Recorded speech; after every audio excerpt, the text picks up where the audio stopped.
Good morning everyone आमी पिंकी और आमार चैनेलेर आरो एकटा नतून ब्लगे तोमादेर सकलके स्वागत जानाई। केमन आछो तोमरा? आशा करी तोमरा सकलेई खूब भालो आछो और आमराओ बेश भालो आछि। रान्नाघरे काज करछिलाम, हठात् करे हनुमानेर आवाज पेलाम, ताई छुट्टे छादे चले एसेछि।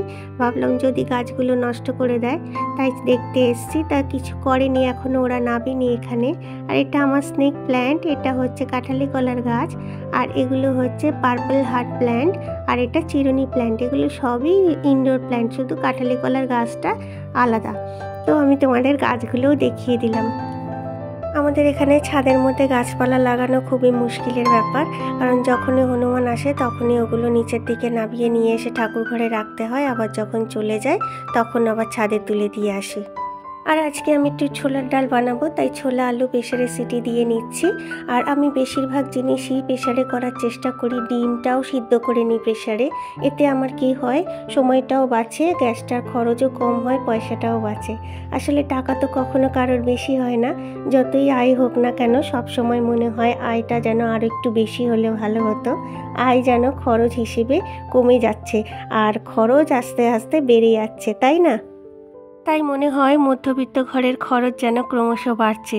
সে কারণে যদি একটু হিসেব করে খরচ করা যায় আর যেখানে যেভাবে সম্ভব সেখানে যদি খরচগুলো নিয়ন্ত্রণ করা যায়, তাহলে কিন্তু আমরা অনেকটাই সঞ্চয় করতে পারি। আর তাই মধ্যবিত্ত ঘরের গৃহিণী হিসেবে একটু বুঝে শুনেই চলতে হয় আমাকে। আর এখানে আমি আলু শিম বেগুন দিয়ে একটা তরকারি বানাচ্ছি, নিরামিষ তরকারি। শুধু 5 ফোড়ন দিয়ে জিরে গুঁড়ো হলুদ গুঁড়ো দিয়ে তরকারিটা করছি, আর এটা একটু মিষ্টি দিতে হয়। আমরা যারা মধ্যবিত্ত ঘরের গৃহিণী তাদের একটু হিসেব নিকেশ করে বুঝে শুনে চলাই ভালো। যেমন ধরো এই গ্যাসের মধ্যে প্রেসারে রান্না করা বা আস্তে আঁচে রান্না করা, ঢাকা চাপা দিয়ে রান্না করা, এতে গ্যাস খরচটা কম হয়। তারপরে ভাতে একটা ফুট দিয়ে নাবিয়ে ভাপে রেখে দেওয়া, এতেও গ্যাস খরচাটা কম হয়। এইভাবে যদি আমরা একটু বুঝে শুনে চলি তাহলে কিন্তু আমাদের হাজবেন্ডদের আমরা সংসার চালানোর কাজে একটু সাহায্য করতে পারি, তাই না? আর এখানে আমি মিষ্টির দোকানের কচুরির তরকারি রান্না করছি। 5 ফোড়ন, শুকনো লঙ্কা, তেজপাতা আর হিং ফোড়ন দিয়ে আলুটা ভেজে নিয়ে তার মধ্যে আদা, জিরে, হলুদ আর ধনে গুঁড়ো দিয়ে কষিয়ে নিয়ে ছোলার ডালটা দিয়ে দেবো। এই তরকারিটায় একটু চিনির শিরা বা মিষ্টির শিরা দিলে নামানোর সময় একদম মিষ্টির দোকানের কচুরির তরকারির মতো খেতে হয়। তো আমি এমনি চিনির শিরাটা করে, মানে চিনিটা জল দিয়ে ফুটিয়ে এর মধ্যে দিয়ে দিয়েছি। আমার কাছে মিষ্টির রস আজকে ছিল না। আমরা সাধারণ মধ্যবিত্ত ঘরের গৃহিণীরা বাইরে কাজ করতে না গিয়েও ঘরের মধ্যে বা সংসার খরচার মধ্যে বিভিন্ন রকমভাবে সঞ্চয় করে বা বিভিন্ন রকমভাবে বুঝে শুনে চলেও কিন্তু হাজবেন্ডকে সংসার চালানোর কাজে সাহায্য করে থাকি, তাই না? রান্নাঘরে কাজ করতে করতে মাম্মামকে একটু পরোটা দেখিয়ে আসতে হয়, তাই একবার ঘরে যাই আবার রান্নাঘরে ছুটে ছুটে আসি।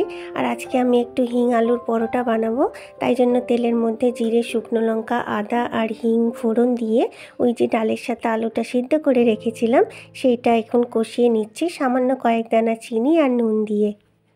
আলাদা আলাদা করে সিদ্ধ না করে একই সঙ্গে ডাল আর আলুটা সিদ্ধ করে নিয়েছিলাম, তাতে সময়ও বাঁচলো, খরচটাও বাঁচলো, তাই না?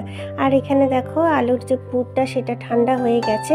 এখন আমি এই খোলটা বানিয়ে নিয়েছি, নিয়ে এর ভেতরে আলুটা ভরে ঠিক এই খোলের মাপ করেই কিন্তু আবার আলুর পুরটাও ঠিক ওই খোলের মতো বসিয়ে নেব। এমনি আলুটা দিয়ে ছেড়ে দেবো না। এইভাবে যদি ওই খোলের সাথে ঘুরিয়ে ঘুরিয়ে আলুটাকে বসিয়ে দেওয়া হয় তাহলে আলুটা সব দিকে ছড়িয়ে যাবে আর সুন্দরভাবে পরোটাটা হবে। দেখো আমি আর একটা দেখাচ্ছি, এই পুরটা বসিয়ে এইভাবে ঠিক বাটির মতো করেই ছড়িয়ে দিতে হবে, তাহলে আলুটা কোনো জায়গায় জমাট বেঁধে থাকবে না, সব দিকে সমানভাবে ছড়িয়ে যাবে। আর এই ধরনের পরোটাগুলো একটু হালকা হাতেই বেলতে হয়, না হলে ফেটে বেরিয়ে যায়। কিন্তু আমি যখনই পুর দিয়ে কোনো পরোটা বানাই আমার কিন্তু বেরোয় না। আর এদিকে আমি উচ্ছের তরকারি বসিয়েছিলাম, সেটাও আমার হয়ে গেছে। এবার পরোটাগুলো আমি ভেজে নেব। তোমরা তো জানোই পরোটা ভাজার আগে আমি সবসময় আগে রুটির মতো করে সেঁকে নিই, তাতে কি হয় আমার তেল খরচাটা কম হয়। আর আমার হাজবেন্ডের এমনিও তেল বেশি খাওয়া বারণ, তবে আমার সংসারেও তেল খরচাটা কম হয়। আর এইভাবে খেলে কিন্তু হেলদি খাওয়াটা হয়, বেশি তেল আমাদের পেটে যায় না।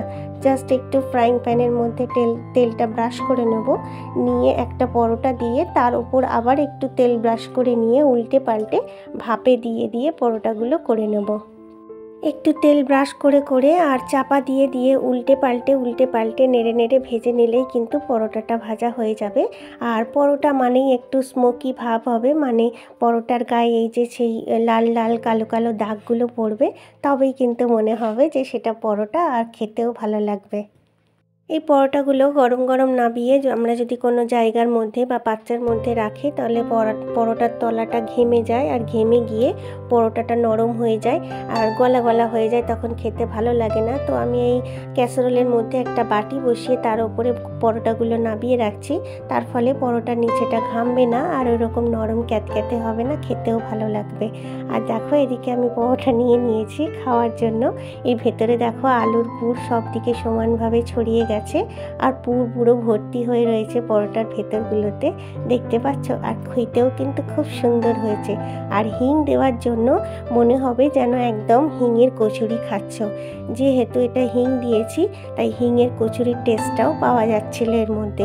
শুধু ডালটা দেওয়া হয়নি বলে ডালের স্বাদটা নেই, তবে আলুর সাথে হিংটা দেওয়ার জন্য টেস্টটা খুব ভালো লাগে। মাম্মাম এখনও নিজে হাতে ঠিকমতো খেতে পারে না, যদি খাইয়ে দেওয়া হয় তাহলে পুরো খাবারটাই খাবে, আর যদি নিজে হাতে খায় তাহলে কোনো রকমে খাবে, ছিরিক ছিরিক করে, পুরো খাবারটা ওর পেটে যায় না। কবে যে খেতে শিখবে কে জানে। রান্নাবাড়ি খাওয়া দাওয়া সবই তো হলো, এবার বাসন পরিষ্কারের পালা। আর বাসনপত্র যদি অপরিষ্কার থাকে, বিশেষ করে রান্নার বাসনপত্রগুলো, তাহলে কিন্তু রান্না করতেও ভালো লাগে না, আর গা ঘিন ঘিন করে একটা কেমন যেন। তো আমি কি করি, এই ধরনের ননস্টিকের ফ্রাইং প্যান বা কড়াগুলো দেখবে অনেক দিন রান্না করতে করতে ধার দিয়ে একটা তেল চিটে ভাব এসে যায়, খসখসে হয়ে যায়। তো আমি এগুলোর মধ্যে গরম জল দিয়ে ভিনিগার আর বেকিং সোডা দিয়ে খুব ভালোভাবে ফুটতে দিয়ে দিই। জলটা ফুটে গেলে তারপর নাবিয়ে ফেলে দিয়ে আলতো হাতে স্কচ ব্রাইট দিয়ে বা পুরনো স্কচ ব্রাইট দিয়ে আলতো হাতে মেজে নিই। আর যখন এই জলগুলো ফোটে, আমার অয়েল ব্রাশও যদি কখনো তেল চিটে ভাব হয়ে থাকে, তখন ওই জলের মধ্যে অয়েল ব্রাশটাও ফেলে দিই। তাতে কি হয়, এই যে তেল চিটে ভাবগুলো কিন্তু কেটে যায়। তো আমি দেখো এইভাবেই পরিষ্কার করে নিলাম আলতো হাতে। আর আমার এই ফ্রাইং প্যান কিন্তু অনেক দিনের পুরনো, কিন্তু আমি যেহেতু এইভাবে পরিষ্কার করি, আমার ফ্রাইং প্যান এখনও সেইভাবে নষ্ট হয়নি, বা আমার যে ননস্টিকের কড়াগুলো আছে সেগুলোও নষ্ট হয়নি। এর ধারে যে চিটচিটে ভাবটা ছিল একদম পরিষ্কার হয়ে গেছে। আমার ভিডিওগুলো ভালো লাগলে আমার চ্যানেলটাকে সাবস্ক্রাইব করে আমার চ্যানেলটার পাশে থাকতে পারো, আর যারা অলরেডি সাবস্ক্রাইবার তাদেরকে অসংখ্য ধন্যবাদ। আজকে ভাবছি চাদরটা একটু তুলে কেচে দেবো। একই চাদর তো অনেক দিন পেতে রাখা যায় না, আর বিশেষ করে যে সমস্ত বাড়িতে বাচ্চা থাকে সেই বাড়িতে একই চাদর অনেক দিন পেতে না রাখাই উচিত।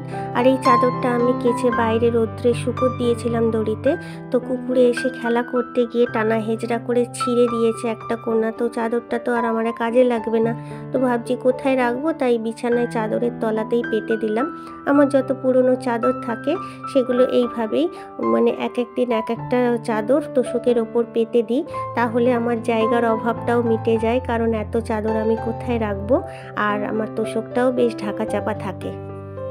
তাছাড়া পুরনো যে জামা কাপড় বা চাদর থাকে সেগুলো আমি সবসময় চেষ্টা করি কিছু না কিছু কাজে রিইউজ করে নেওয়ার, তাহলে ওগুলোকে ভজিয়ে রেখে দিতে হয় না ঘরের মধ্যে, কারণ এগুলো রাখতে গেলে তো একটা জায়গারও দরকার হয়, আর সেই জায়গাটা না থাকলে তখন মানুষকে এইভাবেই সেগুলো কাজে লাগাতে হবে। কাল একটু মান এনেছিলাম, তাই দুদিন রোদ খাইয়ে নেব, তারপরে খাবো, না হলে গলা ধরতে পারে। তো চলো আজ এখানেই বিদায় নিচ্ছি। ভালো লাগলে লাইক করো। তোমরা সবাই ভালো থেকো, সুস্থ থেকো, আবারও দেখা হবে।